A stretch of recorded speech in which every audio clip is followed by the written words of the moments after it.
Bienvenue sur ITV, bienvenue à Question Directe qui reçoit aujourd'hui Elgas. Elgas, on ne le présente plus aux Sénégalais, c'est un journaliste, un confrère, écrivain. Il a écrit un livre qui a fait beaucoup de bruit à travers le monde, ça s'appelle Un Dieu et des mœurs. Il est chez nous, au Sénégal, pour quelques jours de vacances. Nous en profitons pour parler avec lui de l'actualité nationale et sous-régionale. Elgas, le troisième mandat est devenu aujourd'hui une sorte de plaie en Afrique. On a vu ce qui se passe en Guinée avec Alpha Condé, en Côte d'Ivoire avec Alassane Ouattara. Pourquoi il y a un problème de gestion de pouvoir en Afrique? C'est une question majeure à laquelle je ne saurais véritablement pas répondre par une optique qui pourra satisfaire, on va dire, tout le monde, parce que je pense que c'est une question complexe où il y a beaucoup de ramifications.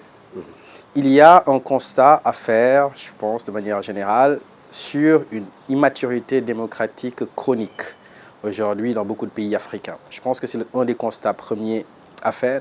Même dans des pays qui semblent tirer leur épingle du jeu démocratique, comme le Sénégal, nous sommes face à des démocraties, on va dire, électorales, du temps uniquement électoral, une démocratie qui est captive uniquement des élections. Et à chaque fois qu'on en sort, les gens considèrent que ces acquis contribuent à la stabilité. Alors qu'une démocratie, pour qu'elle soit effective, pour qu'elle soit véritablement une démocratie qui veille à l'éclosion de scènes plurielles, ouvertes, progressistes, il faut que la démocratie embrasse tous les champs, tous les segments à l'intérieur des partis, et même d'ailleurs dans des univers où on n'attend pas nécessairement de la politique. Qu'il s'agisse de l'université de manière générale. Est-ce qu'il y a dans les autres segments des renouvellements? Il ne me semble pas que ce soit le cas. On est encore dans des transmissions très verticales.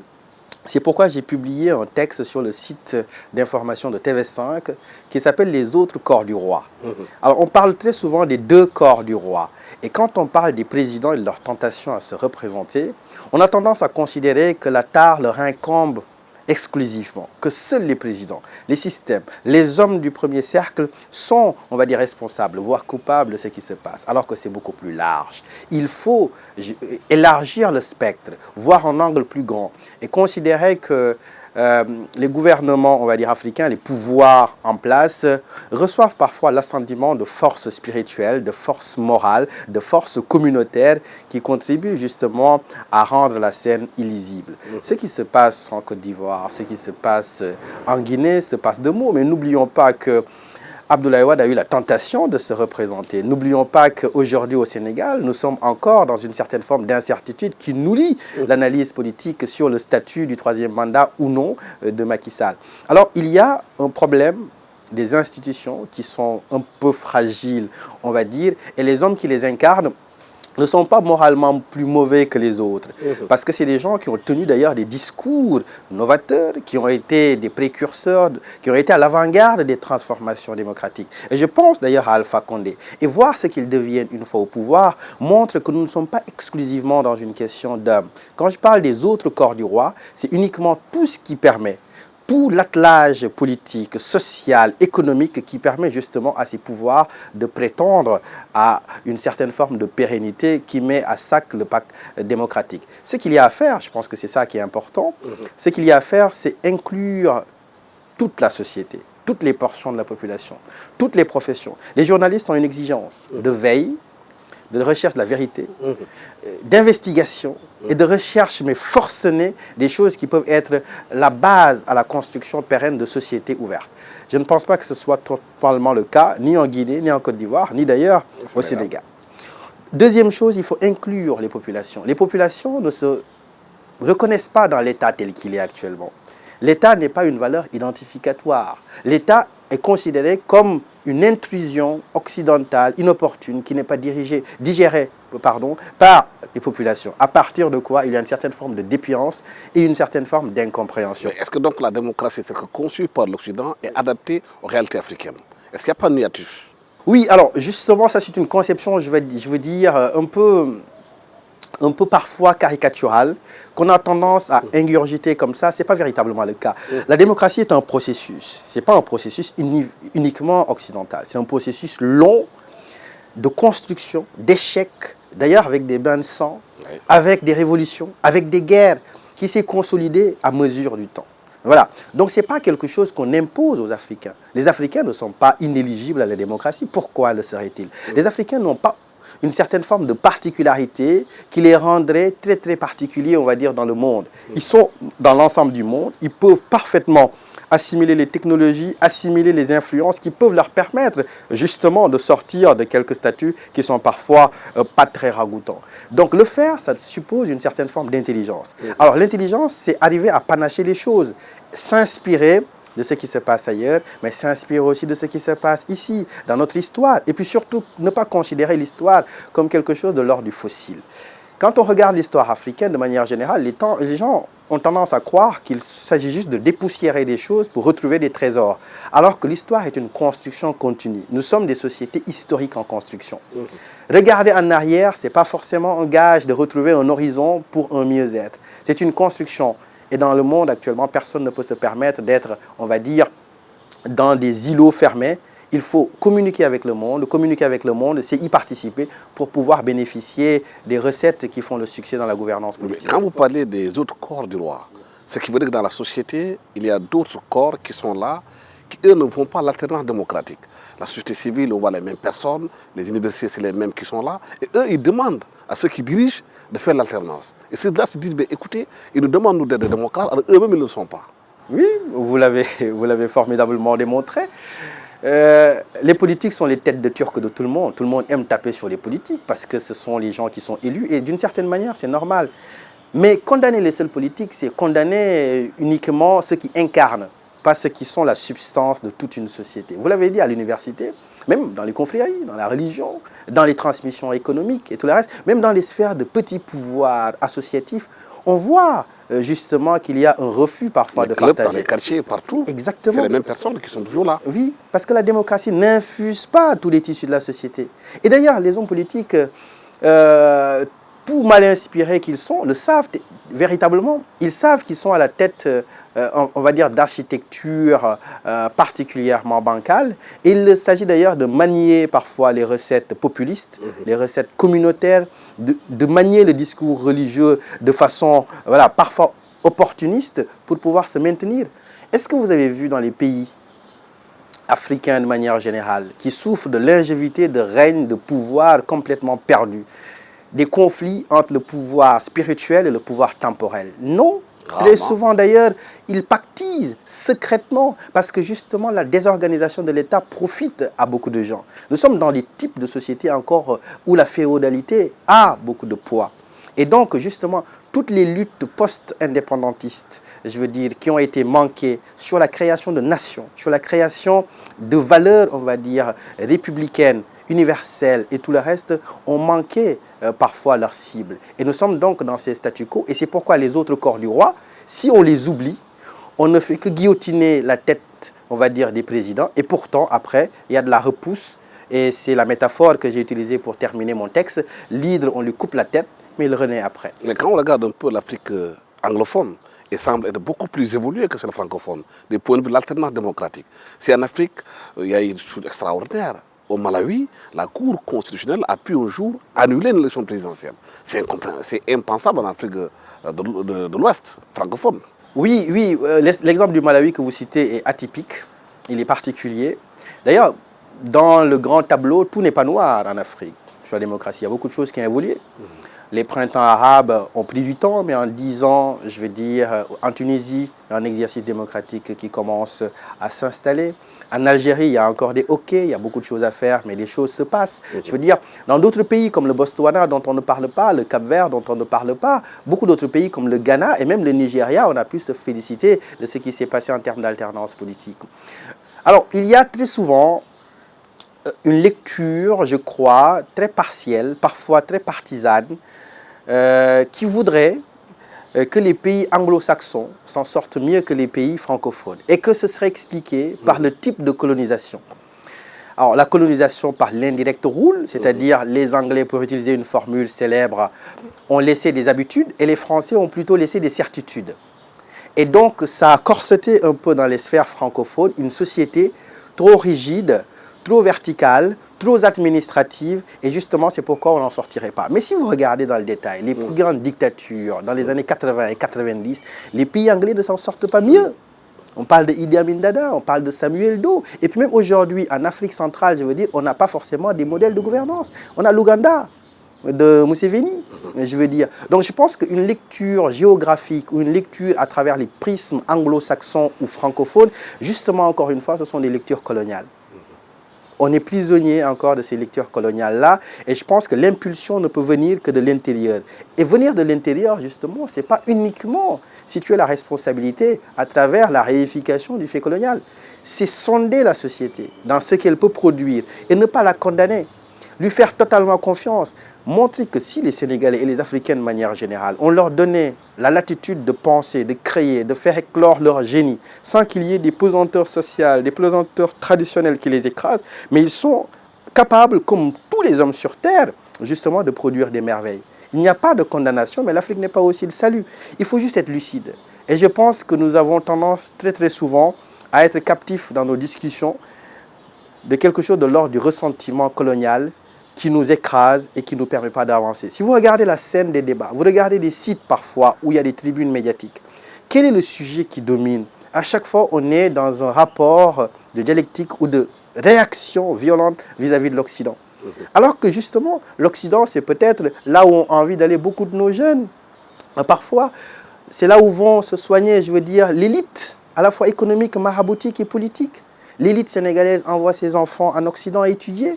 Et je veux dire, même, la classe dominante sénégalaise, quand elle a envie de villégiature dans d'autres pays, elle va en Occident. Donc, plus ou moins, les courbes montrent que les Sénégalais ont tendance à partir et pour l'Occident. Et pourtant, quand on est au Sénégal, quand on regarde la presse, quand on regarde les réactions sur les réseaux sociaux, on a tendance à voir une certaine forme de violence contre l'Occident. Et c'est cette contradiction-là qui est un peu curieuse. Et si on arrive à être décomplexé face à l'Occident, en ne considérant l'Occident ni meilleur ni inférieur, je pense qu'on aura déjà gagné quelque chose d'essentiel. Est-ce que justement, ça nous permet d'aborder un point de notre débat? Est-ce qu'aujourd'hui, si les jeunes partent en masse en Occident, c'est parce qu'ils étouffent dans leur propre société? Oui, ils étouffent, mais surtout qu'ils n'ont plus d'espoir. C'est un acte fort quand même d'aller prendre une pirogue, d'être conscient de tous les dangers.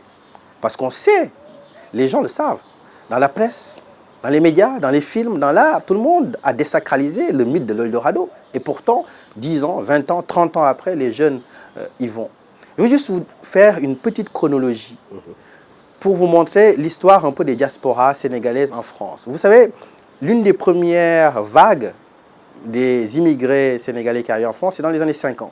Ils viennent pour travailler dans l'industrie de manière générale. Ce sont des gens qui sont plutôt des hommes, qui viennent un peu du Fouta, et qui vont travailler dans l'industrie un peu automobile. Ils ont envie de rentrer après, parce qu'ils ont juste besoin de respiration économique pour revenir. C'est une immigration de court séjour. À partir des années 70, ceux qui étaient partis, qui avaient envie de revenir, restent parce qu'il y a ce qu'on appelle le regroupement familial, qui est une loi en France qui permet de faire venir ces femmes et ces enfants. Ils font venir leurs femmes et leurs enfants, et ils restent en France. Dans les années 80-90, il y a une immigration, on va dire, globale d'étudiants. Voilà. Par contre, en 2000, il y a un boom des étudiants qui arrive. Et progressivement, la France ferme ses frontières. Elle durcit les règles de l'admission du séjour sur son territoire. Voilà. Mais le mouvement de départ, maintenant, ceux qui ont envie de partir et qui sont empêchés de partir, n'ont plus le choix que d'immigrer clandestinement. Depuis 2000, on fait état chaque jour de pirogues, d'embarcations de fortune. C'était à Melilla, à Lampedusa. Mais maintenant, les drames se font même dans nos côtes, tout simplement parce que les gens partent. Quand on fait une analyse précise de ce qui se fait, il faut se garder de désigner des responsables et des coupables définitivement. C'est notre échec collectif. Et échec collectif, ça nous inclut. Ça inclut les politiques. Ça inclut toutes les forces de la société. Parce que justement, nous n'avons pas créé de société où les gens ont envie de rester chez eux. Les horizons sont bouchés. Les rares richesses sont accaparées par quelques-uns. Et tant que, je veux dire, dans l'impulsion collective, on n'arrive pas justement à produire une société, on se trouvera toujours dans cette contradiction d'un discours véhément contre l'Occident et pourtant des enfants qui perdent la vie pour rejoindre l'Occident. Il part au moment où l'Occident considère, les économistes, que l'Afrique c'est le pôle de croissance. C'est le seul pôle de croissance mondial grâce à ses richesses. Et quand même les jeunes partent laissant ces richesses là ici. Oui, mais ça c'est un mythe. Le grand mythe des années 2010, c'est le mythe afro-optimiste qui, à coup de réseaux sociaux, à coup de narration complètement déconnectée de la réalité, a présenté l'Afrique comme le nouveau poumon, on va dire, économique du monde. Ce n'est pas le cas. L'Afrique pèse aujourd'hui de 1 à 3% de l'économie mondiale. En 20 ans, la Chine a sorti près de 400 millions de personnes de la pauvreté. Mais en termes de potentiel, l'Afrique c'est énorme. Oui, mais le potentiel, il est commun. Le potentiel, il est commun à tous les pays. Le potentiel démographique, un potentiel sans réelle restructuration, sans réelle avancée, sans organisation, reste un potentiel. Oui, il ne reste rien d'autre. Justement, en Afrique, on a tendance à prendre ses espoirs pour la réalité. C'est ça la grande problématique. Vous savez, dans les années 2010, la croissance en Éthiopie, la croissance au Rwanda, la croissance au Ghana, même au Sénégal, en Côte d'Ivoire, au Nigeria, était affolante. Aujourd'hui, les cours du pétrole se sont un peu effondrés. Au Nigeria, on le ressent. Aujourd'hui, avec la crise du coronavirus, les retombées, je veux dire, vont être terribles sur peut-être 10, 15 ans. Voilà. Les principales économies productrices de grandes richesses dans nos territoires sont des économies, sont des entreprises extractrices, en quelque sorte, où la croissance est rapatriée. Nous sommes dans des économies de rente. Ça montre en fait que la croissance dont on a parlé, elle ne profite pas aux Africains. Et il y a eu d'ailleurs beaucoup d'études qui l'ont montré. Et d'ailleurs, beaucoup de rapports, justement, montrent justement que l'Afrique on en fait un portrait qui est à 1000 lieues de la réalité. C'est pourquoi à chaque fois, les discussions, on va dire, dans les sphères optimistes, en quelque sorte, sont en parfait décalage avec ce qui se passe dans la réalité. Et donc le combat, Oui. c'est de transformer sur place les ressources africaines pour permettre aux jeunes d'avoir de l'emploi. Oui, mais on en parle depuis je ne sais plus combien d'années. Ça, c'est un b.a.-ba. Il faut un ancrage local, un génie local, qui ne soit pas complexé et qui puisse justement à la fois s'inspirer du génie local, mais aussi s'inspirer des génies de ce qui se fait ailleurs. Nous sommes dans un monde où, je veux dire, les problématiques sont les mêmes. Les gens aspirent dans le monde à peu près, je pense, aux mêmes choses. Donc ce qui manque, c'est le leadership fort. Oui. Ça, conquérant. Oui, ça c'est une chose. Leadership fort et conquérant. Mais un leadership fort et conquérant ne naît pas de rien. Il naît d'un processus. Je pense que c'est ce processus-là qui n'est pas encore justement enclenché. C'est-à-dire, on a tendance à penser qu'il faudrait un homme providentiel. Il n'y a pas d'homme providentiel. Le mythe de l'homme providentiel ou même du dictateur tropical vertueux, je veux dire, même Kagame ne donne pas d'ailleurs des satisfecits sur ce point-là. Il faut justement que les institutions soient beaucoup plus fortes que les hommes et que les institutions puissent survivre aux hommes. Mais encore une fois, moi j'ai tendance d'ailleurs de manière générale à ne pas accabler les politiques. Je pense qu'on les accable assez et ils le méritent. Mais il faut aller au-delà. Est-ce que vous avez aujourd'hui une parole qui sort de l'université, qui est assez forte, assez mobilisatrice, assez novatrice? Est-ce que vous avez dans les autres segments de la société auxquels les gens font référence une assez grande force, je veux dire, pour produire les recettes de la gouvernance? Non. Et ça pose la question de fond de l'éducation en Afrique, de façon globale, axée sur les valeurs africaines. Oui, exactement. Mais pas uniquement d'ailleurs que sur les valeurs africaines, parce que des valeurs africaines, on peut les retrouver au Japon, on peut les retrouver au Tibet, on peut les retrouver en Mélanésie, partout dans le monde. Je veux dire, les valeurs ne sont pas racialement colorées. Les valeurs sont des valeurs qui sont accessibles à toutes les humanités. Toute la question des sociétés, c'est leur capacité intelligente à se faire le carrefour de beaucoup d'influences sans perdre leur identité personnelle. Voilà, le fameux enracinement plus l'ouverture, je veux dire, c'est un vieux générique, mais qui n'est pas démodé. Parce que c'est toujours, je pense, la vérité des processus qui peuvent être fédérateurs et créateurs de ressources et de richesses. Et nous n'y sommes pas pour l'instant. Mais on a l'impression qu'en France, là où vous vivez, que cet enracinement et cette ouverture, de plus en plus, devient de la fermeture, comme on dit. La question islamiste traverse la société, où aujourd'hui, il y a une sorte d'incompréhension entre les Français musulmans et les Français de chouche. Oui, c'est vrai. C'est vrai, la France est en train de traverser aujourd'hui une crise majeure, une crise identitaire, on va dire, que les extrêmes de tous bords, les extrêmes de droite, les extrêmes de gauche, attise et la société étouffe sous cet écrasement. Je pense qu'on est encore de l'ordre du passé colonial et je dirais même du passif colonial. La France n'a jamais été à l'aise avec son histoire coloniale. Elle l'a parfois mis sous le tapis très rapidement, elle ne l'a pas suffisamment enseigné. Elle l'a un peu enseigné, mais pas suffisamment. Et les enfants, je parlais des diasporas africaines qui arrivent en France. Ces enfants qui sont arrivés ont vu leurs parents accepter en fait de se baisser. Parce qu'ils étaient là dans une relation parfois de soumission presque coloniale vis-à-vis de la France. Mais eux n'ont pas connu la colonisation. Eux sont libres. Eux veulent s'affirmer. Et eux, ils sont dans une défiance de l'ordre parfois républicain. Mais il ne faut pas oublier une chose, il y a des questions de contexte. Sur la question islamique, la France a été depuis 2012 frappée par une série d'attentats. Sans doute un des pays européens les plus frappés. En 2012, Mohamed Merah a tué des enfants juifs, des soldats. En 2015, on a eu l'attentat de Charlie Hebdo. En 2015, fin 2015, on a eu l'attentat du 13 novembre. Au total, il y a eu presque 300 Français qui ont été tués. Et il y a une psychose dans la société. Et forcément, voilà, il y a des tentations d'amalgame. Les gens ont peur de l'islam parce que c'est une religion qu'ils ne comprennent pas. Mais ce qu'il faut dire, autant il y a des racistes, c'est évident, et qu'il faut les combattre. Et d'ailleurs, c'est des racistes qui ne naissent pas aujourd'hui.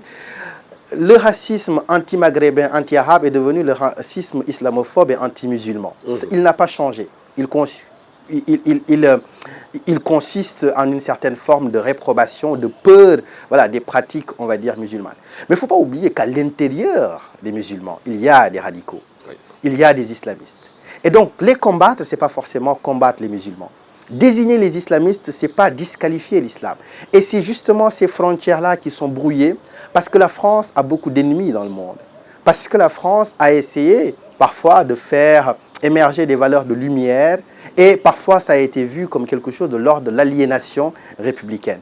Elle a suscité un ressentiment très très fort dans beaucoup de pays africains. C'est pourquoi quand elle dit finalement des choses qui sont de l'ordre de son histoire, la France s'est battue contre l'Église pour avoir la laïcité. Ça a été d'ailleurs sanglant. La France a décapité son roi, en quelque sorte, juste pour avoir la République. Donc les valeurs républicaines de laïcité, ce ne sont pas des gadgets. La France a une unicité en Europe, c'est que c'est le pays où il y a cette configuration laïque. La configuration laïque, elle permet l'expression religieuse. Elle ne l'empêche pas.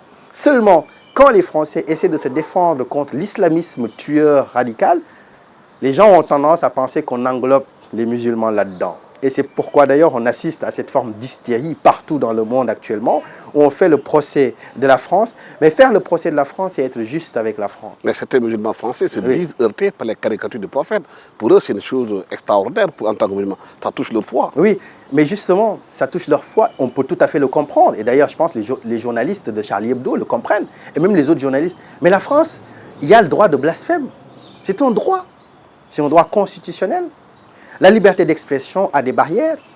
Il y a des gens qui sont morts pour défendre cette liberté d'expression, dont la liberté de choquer, la liberté de provoquer. Ça, beaucoup de gens dans le monde ne peuvent pas le comprendre parce que ce n'est pas leur tasse de thé, parce que ce n'est pas leur histoire. Mais c'est l'histoire de la France. Charlie Hebdo a plus caricaturé le pape et l'Église que l'islam. Ça n'a pas suscité des réactions violentes. On comprend, vu la relation qu'il y a entre les musulmans et leurs prophètes, que ces caricatures-là, ils ne le comprennent pas. Alors, on peut avoir deux visions. Soit la France dit on défend nos valeurs républicaines et on continue à être une certaine forme de singularité, ce qui peut avoir son charme, mais ce qui peut avoir aussi ses risques. Ou la France dit on va essayer de faire comme ce qui se fait beaucoup dans les pays anglo-saxons, c'est-à-dire un multiculturalisme, un respect de l'autre, parfois une démission à affirmer son identité. Et dans ce cas-là, on assista à des sociétés où il n'y a pas justement ce socle commun national qui faisait l'identité, on va dire, transcendante. Et donc, c'est tout le débat qu'il y a actuellement. Les choses ont évolué, la femme doit s'adapter peut-être à la nouvelle donne. Oui, c'est vrai. L'immigration a changé considérablement la société française. Ce qu'il était en 1930, ce n'est pas le cas aujourd'hui. Il y a beaucoup plus de musulmans en France. Et qui dit beaucoup plus de musulmans, dit une tentation parfois chez certains de vouloir reproduire les codes de leur religion. Et c'est ce conflit-là entre les codes religieux qui sont quand même les codes, je veux dire, que les gens ne veulent pas échanger pour rien au monde, face aux valeurs de la République. Dans une société républicaine, les lois de la République sont au-dessus des valeurs religieuses. Et donc, on est en plein cœur de ce conflit-là. Et c'est pourquoi je pense que les lectures extérieures sont des lectures, parfois des lectures partielles. La France est très, très complexe. C'est un pays qui garantit beaucoup de liberté. Vous serez même étonné de savoir que les musulmans ont beaucoup de droits en France. La question du voile, c'est une question marginale. C'est la question, je veux dire, de l'interdiction de tous les signes religieux, dont le voile. Le voile, il y a des femmes qui le portent parce que c'est leur conviction. On a vu même au Sénégal, nous, notre histoire religieuse, nous ne nous portait pas sur le voile. On a vu nos mamans qui ne portaient jamais le voile. Et pourtant, depuis 10-15 ans, sous l'effet d'un puritanisme, sous l'effet d'un islam dominant qui émerge dans le monde, sous l'effet d'ailleurs de l'inondation d'argent à travers les mosquées wahhabites de ce qui se passe, on a vu justement d'ailleurs reculer l'islam un peu confrérique pour un néo-puritanisme. Donc je pense qu'une analyse juste accable la France quand elle est raciste, mais elle ne peut pas l'accabler quand elle défend ses principes républicains.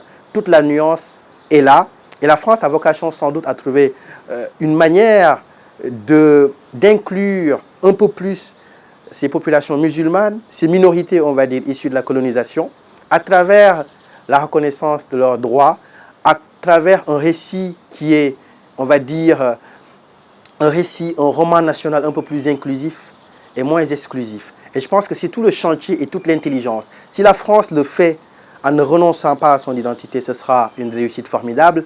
Mais c'est vrai qu'en l'état, rien n'indique qu'on tend vers ça pour l'instant et c'est assez dommage. Elgas, merci d'avoir été venu sur ce plateau de ITV. Merci d'avoir été avec nous à Question Directe. Je rappelle que vous êtes journaliste écrivain, que vous avez produit un livre qui a fait beaucoup de bruit à travers le monde, Un Dieu et des mœurs. Merci. Au revoir.